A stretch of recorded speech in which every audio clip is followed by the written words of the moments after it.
Ce qu'il faut retenir, c'est déjà une volonté d'organiser la revue conjointe.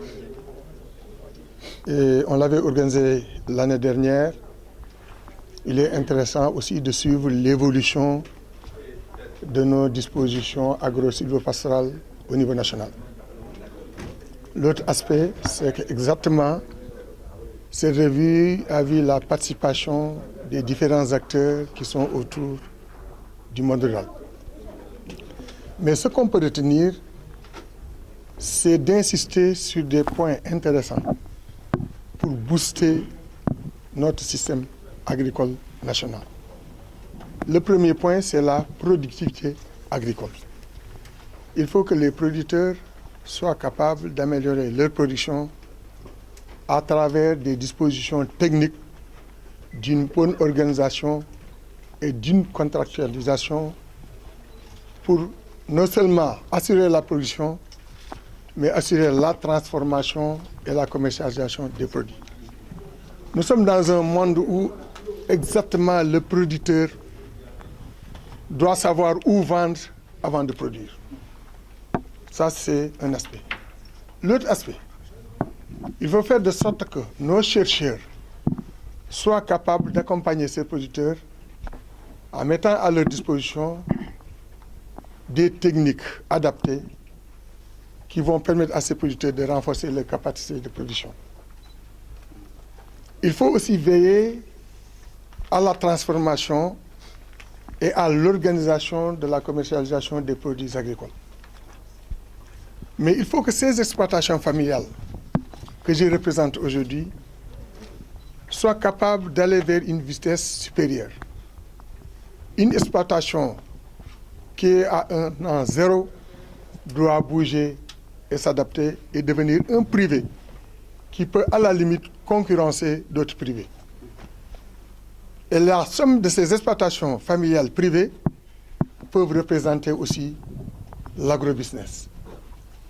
Il faut aussi une sécurisation foncière.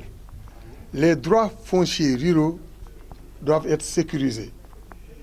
Et nous, en tant que société civile, nous sommes bien représentés au niveau de la commission de réforme foncière dirigée par le professeur Souran et on est en train de porter la parole des producteurs ruraux.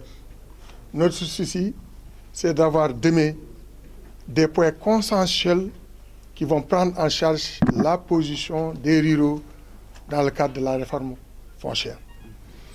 Il faut nécessairement avoir un soutien. L'État est en train de soutenir l'agriculture. Il y a eu des efforts importants. Mais l'essentiel, c'est de canaliser ces efforts, de les organiser pour que ces efforts soient palpables au niveau rural.